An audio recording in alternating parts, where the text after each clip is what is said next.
Mile ২ হেঁটে যাবার পরেই সত্যই এবার রাস্তা খারাপ পেলাম। ছোট ছোট পাথরের টিলা, উঁচু টিলা নর্মদার কোল পর্যন্ত এগিয়ে এসেছে। কোথাও প্লাবিত করে, কোথাও বা সেই সব টিলা ভেদ করে নর্মদা বয়ে চলেছে। ডান দিকে তাকিয়ে দেখি বিন্ধ্য পর্বত ঘন জঙ্গলে ঢেকে গেছে।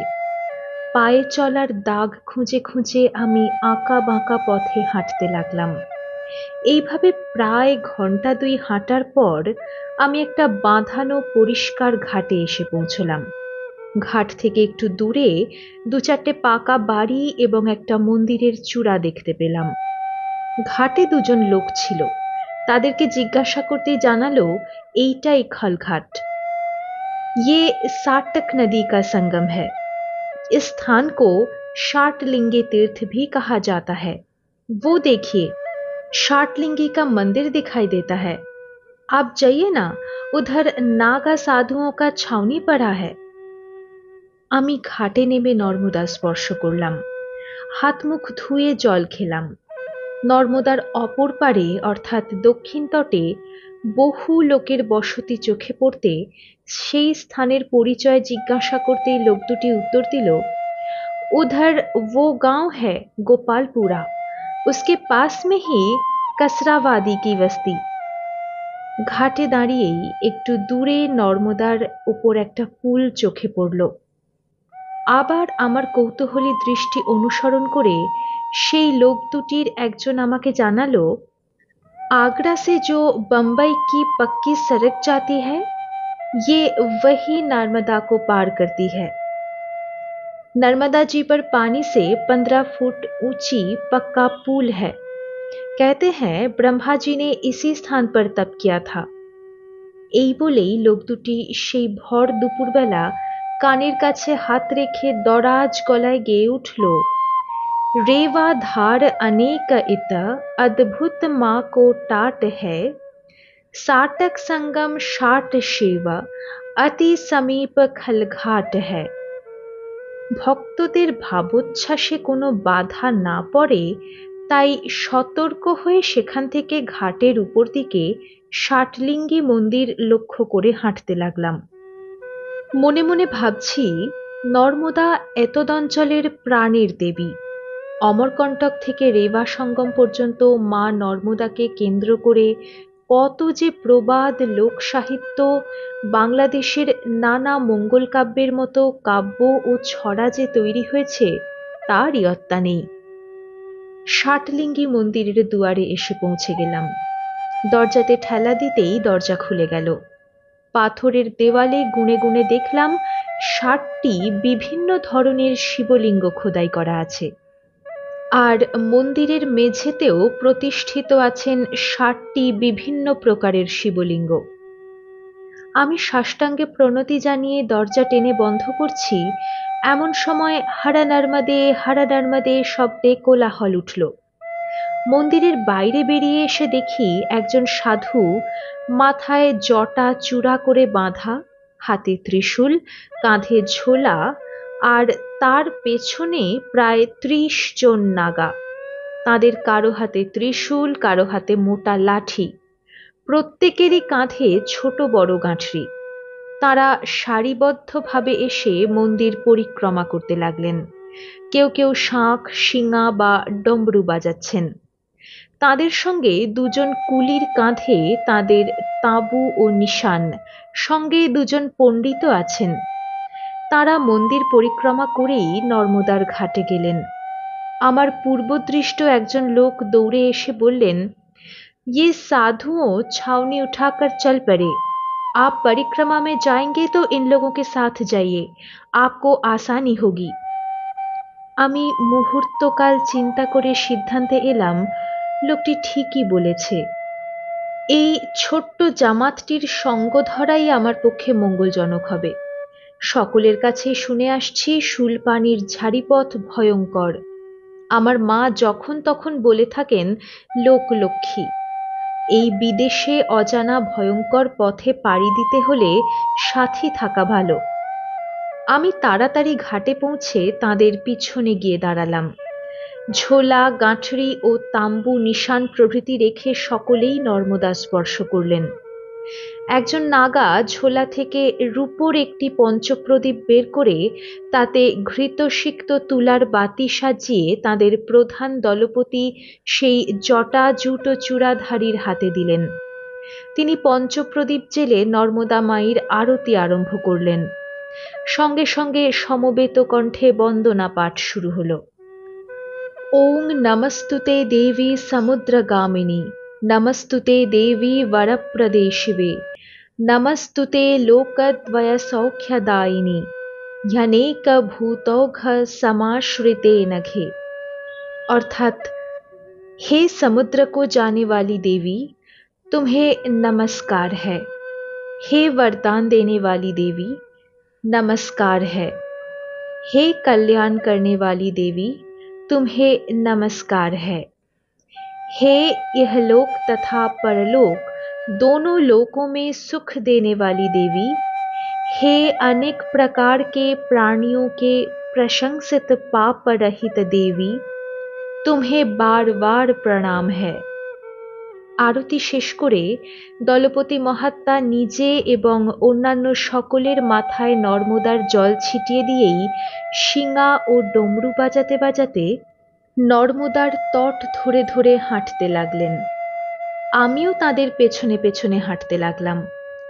নীরবে বোধহয় মাইল তিনেক যাওয়ার পর সেই দলপতি হেঁকে বললেন, ইয়ে সুন্দরের মহল্লা হ্যায়, ইধর থোড়া বিশ্রাম কিয়া যায়। এই বলে তিনি একটি আবলুস গাছের তলায় বসার উদ্যোগ করতেই একজন নাগা শশব্যস্তে একটি হরিণ ছাল বিছিয়ে দিলেন এবং এক কলকে গাঁজা সেজে দিলেন। অন্যান্য নাগারাও বিভিন্ন গাছের তলায় গিয়ে দলপতিকে আড়াল করে গঞ্জিকা সেবনে রত হলেন। আমিও তাদের কাছ থেকে একটু দূরে বসে বিশ্রাম করতে লাগলাম। এই সময় একজন অল্প বয়সী নাগা, বয়স বোধ হয় 34-35, আমার কাছে এসে জিজ্ঞাসা করলেন, আপ কাহা কে রহনে ওয়ালে হ্যাঁ? আপ ক্যা अकेले परिक्रमा कर रहे हो? আমি সংক্ষেপে আমার সব বৃত্তান্ত বললাম। আমার কথা শুনেই পরিষ্কার বাংলায় বললেন, আপনি বাঙালি জেনে আমার খুব আনন্দ হলো। আমিও বাঙালি। মেদিনীপুর জেলার বাদার গ্রাম আমার জন্মস্থান। বিএ পাশ করে যখন কলকাতায় গিয়ে এমএ পড়ার উদ্যোগ করছি, সেই সময় মেদিনীপুর শহর হতে 10-12 মাইল দূরে ধলহারা নামক গ্রামে শ্রী শ্রী পাগলি মা নামে যোগসিদ্ধা মায়ের কথা শুনি। তার অলৌকিক যোগ বিভূতি ছিল। প্রতিদিনই তার কাছে হাজার হাজার লোক যেত ভাগ্য গণনা করতে। তার সামনে গিয়ে দাঁড়ালেই তিনি নাম ধাম, কে কি জন্যে এসেছে, কোন সমস্যায় পড়ে এসেছে, তার প্রতিকারই বা কি, তা তিনি গড় গড় করে বলে দিতেন। মনে হতো যে ভক্ত তার সামনে দাঁড়িয়ে আছে, তার সমগ্র জীবনপট তার সামনে যেন আয়নায় প্রতিফলিত হয়ে গেছে। তিনি কেবল দেখছেন আর বলে যাচ্ছেন। এমনকি তার কাছে সেই ধলহারা গ্রামে আসতে আসতে ভক্ত কোথায় কোথায় বিশ্রাম করেছিল বা কার কার সঙ্গে কি কি কথা বলেছিল তাও তিনি বলে দিতে পারতেন। তার কাছে 9 ইঞ্চি দীর্ঘ একটি অষ্টধাতু নির্মিত গৌরী মূর্তি ছিল। এই শ্রী শ্রী গৌরী ছিলেন তার ইষ্ট দেবী। তার গৌরী পূজার রীতিও ছিল বেশ বিচিত্র। একটা ছোট্ট তামার বাটিতে ছটাকখানিক মধু নিয়ে তিনি ঢুকতেন মন্দিরে ঠিক বেলা 12টায়। ঢুকেই অশ্লীল ভাষায় গালি পারতেন গৌরীর উদ্দেশ্যে। বলতেন, ওলো ব্রহ্মাণ্ড ভাণ্ডোদরী, নেনে হাঁ কর, আগে তোর পেটের জ্বালা মেটাই। এই বলে তিনি আঙুলে করে মধু তুলে তুলে গৌরী মূর্তির ঠোঁটে ঠেকাতেন, আর সেখানে সঙ্গে সঙ্গে চুক করে অগ্নিস্ফুলিঙ্গ জ্বলে উঠত।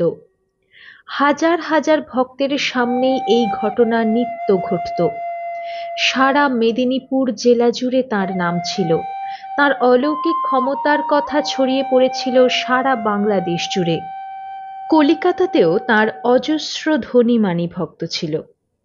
আমি এমএতে ভর্তি হওয়ার জন্য যখন উদগ্রীব, কিন্তু বাসার অভাবে বিশ্ববিদ্যালয়ে ভর্তি হতে পারছি না। সেই সময় আমাদের বাদার গ্রামেরই তার কিছু ভক্ত আমাকে বলেন, কলিকাতায় আমাদের পাগলি মায়ের অনেক শিষ্য ভক্ত আছেন, তুমি পাগলি মায়ের শরণ নাও। তিনি ইচ্ছা করলেই তোমাকে কলিকাতায় থেকে এমএ পড়ার ব্যবস্থা অতি সহজেই করে দিতে পারবেন। সেই আশাতেই আমি মা বাবাকে সঙ্গে নিয়ে পাগলি মাকে দর্শন করতে যাই। গিয়ে দেখি তার সামনে প্রায় 1 মাইল দীর্ঘ লাইন, শুধু মানুষ আর মানুষ। আমরা তিনজনও লাইনে গিয়ে দাঁড়ালাম। তখন ছিল চৈত্র মাস। প্রখর রৌদ্রে দাঁড়িয়ে থাকতে থাকতে বাবা অচৈতন্য হয়ে পড়েন। আমি তাকে ধরে বসিয়ে ছুটে যাই একটা পুকুরে জল আনতে। জল এনে বাবার চোখে মুখে ঝাপটা মারছি, এমন সময় জনতার মধ্যে চাঞ্চল্য দেখা দিল। রব উঠল, পাগলি মা আসছেন। আমি চোখ ফিরিয়ে দেখলাম নগেন সাধু নামে তাঁর এক ভীম কায় ভক্ত চিৎকার করতে করতে বলছেন, বাদার হতে ঈশান মাইতি নামে কেউ এসেছে কি? এসে থাকলে হাত তোলো, হাত তোলো। আমি তাড়াতাড়ি উঠে দাঁড়িয়ে হাত তুললাম। নগেন সাধুর পেছনেই পাগলি মা, স্বর্ণকান্তি দুটি, স্বর্ণকেশী ভৈরবী মূর্তি, কপালে বড় সিঁদুরের ফোঁটা, সিঁথিতেও সিঁদুর, বেঁটে খাটো মানুষটি আমাদের কাছে এসে বাবার মাথায় হাত দিলেন। বাবা চোখ মেলে তাকাতেই তিনি বললেন, আগে একটু জল খা দেখি। নগেন সাধুর দিকে তাকিয়ে বললেন, একে কোলে করে ওই আসুদ গাছটার ছায়ায় নিয়ে বসিয়ে দে, আশ্রম থেকে ভোগ এনে খাইয়ে দে, এক্ষুনি এক্ষুনি। আগে এরা তিনজন খাবে, তারপর গৌরী খাবে। আমার দিকে তাকিয়ে বললেন, তোর এমএ পড়া হবে না বাছা, তোর সন্ন্যাস বৃত্তি। ঝাড়েশ্বরের থানে তমাল নদীর ধারে পড়ে থাকবে যা, ঝাড়েশ্বর লোক জুটিয়ে দেবেন। এই বলেই তিনি আশ্রমে ফিরে গেলেন। একটু পরেই সেই নগেন সাধু গামলায় শালপাতা ঢাকা দিয়ে প্রচুর অন্নব্যঞ্জন এনে দিলেন। নগেন সাধু বললেন, তোমরা খাওয়া দাওয়া সেরে কিছুক্ষণ বিশ্রাম করে বাড়ি ফিরে যাও। পাগলি আমাদের স্বয়ং ব্রহ্মময়ী, বেটি একবার যা বলে দিয়েছে আর তার রদবদল হবে না। আমি ছিলাম ডাকাত, বেটির পাল্লায় পড়ে আমি সাধু বনে গেছি। দীর্ঘ 40 বছর ধরে মাকে দেখছি তো। আমি বললাম, আপনার কথা মানতে পারলাম না। দই বই সব নয়, পুরুষকার বলে একটা কথা আছে। আমি এমএতে ভর্তি হয়েই মার সঙ্গে এসে দেখা করব। আমার কথা শুনেই তিনি অট্টাট্ট হাসিতে ফেটে পড়লেন। হাসতে হাসতেই ছড়া কাটলেন, কত গেল রথ রথী, শেওড়াতলায় চক্কতি। আমরা কতকটা হতাশ হয়েই ফিরে এলাম ধলহরা থেকে। বাড়ি যেতে যেতে বাবা বলেছিলেন, মতি, তুই কিছু ভাবিসনি, তুই আমার একমাত্র ছেলে। আমার 100 বিঘে জমি আছে। জমি বেচে বেচে আমি তোর পড়ার খরচ চালাবো, মেসের খরচাও চালাবো। তুই কয়েকদিন পরেই কলকাতায় চলে যা, একটা মেসে থাকা খাওয়ার ব্যবস্থা করে এমএতে ভর্তি হয়ে যা। কিন্তু মানুষ ভাবে এক, ঘটে আর এক। আপন ইচ্ছায় জীব কোটি বাঞ্ছা করে, কৃষ্ণ না পুরালে বাঞ্ছা কে পুরাতে পারে? বাড়ি ফিরে যাওয়ার 3 দিন পরেই আমি প্রবল জ্বরে আক্রান্ত হলাম। গায়ে বসন্তের গুটি দেখা দিল। মা বাবার অক্লান্ত সেবা এবং স্নেহস্পর্শে আমি 15 দিন পরে সুস্থ হয়ে উঠলাম। কিন্তু মা পড়লেন মারাত্মক বসন্ত রোগে। কবিরাজ বললেন, রক্ত চামদল বসন্ত। সারা শরীরে লাল ছোট ছোট ঘামাচির মতো গুটি বেরোলো। মাত্র 3 দিন রোগ ভোগ করেই তাঁর জীবনান্ত ঘটল। বাবারও শরীরে বসন্ত দেখা দিল। 11 দিনের দিন তিনিও গত হলেন। আমার শরীরেই কাল রোগ প্রথম এসে ছোবল মেরেছিল। আমি বেঁচে গেলাম, কিন্তু মা বাবা চলে গেলেন। আমার সব সাধ চূর্ণ বিচূর্ণ হলো। আমি একদিন গ্রাম ছেড়ে, সেই শ্মশান ভূমি ছেড়ে বেরিয়ে পড়লাম পথে। ঘুরতে ঘুরতে একদিন একটি গ্রামের নির্জন কালী মন্দিরে রাত্রিবেলা আশ্রয় নিলাম। মন্দির বলতে একটা খড়ের আটচালা, শ্মশান। শ্মশানের ধার দিয়েই একটা ছোট নদী বয়ে চলেছে। সকাল হতেই একজনকে জিজ্ঞাসা করলাম, এটা কোন নদী? লোকটি উত্তর দিল, তমাল নদী। আপনি ঝাড়েশ্বরের মন্দিরে যাবেন তো? নদীতে এক হাঁটু জল, নদী পেরিয়ে চলে যান, ওই তো মন্দিরের চূড়া দেখা যাচ্ছে। তমাল নদী ও ঝাড়েশ্বরের নাম শোনা মাত্রই আমার পাগলি মায়ের কথা মনে পড়ে গেল। বুঝলাম তিনি অমোঘ নিয়তির অদৃশ্য বিধান সেদিন শুনিয়েছিলেন আমাকে। তমাল নদীতে স্নান করে গিয়ে পৌঁছলাম ঝাড়েশ্বর মন্দিরে। সেখানে পৌঁছে দেখি পাঁচটা বিরাট বিরাট বটগাছ ঘিরে আছে মন্দিরকে। মন্দিরের পেছনেই এক বিরাট দিঘি। বটগাছের তলায় ধুনি জেলে বসে আছেন এক সাধু। আমি তাঁর কাছেই দীক্ষা নিই। ঝাড়েশ্বরে দুদিন থেকে সেই সাধুর সঙ্গেই কাশীতে পৌঁছই। কাশীতে ক্রিমকুণ্ডে কেনারাম বাবার মঠে থেকে আমি ব্যাকরণ ও কাব্য পড়তে আরম্ভ করে আচার্য উপাধি প্রাপ্ত হই। আমি যে মহাত্মার সঙ্গে কাশীতে পৌঁছেছিলাম তিনি ছিলেন অঘোরপন্থী। কেনারাম বাবার মঠটাও অঘোরপন্থীদের আখড়া। অঘোরপন্থীদের বীভৎস কার্যকলাপ আমি সহ্য করতে পারছিলাম না। ইতিমধ্যে আমার আশ্রয়দাতারও দেহান্ত ঘটেছে। সেই সময় প্রয়াগে অর্ধকুম্ভ মেলা হচ্ছিল। আমি কাশী ছেড়ে প্রয়াগ চলে যাই। সেখানেই এই মহাপুরুষের দর্শন পাই। এর নাম শ্রী শ্রী নগেন্দ্র ভারতী।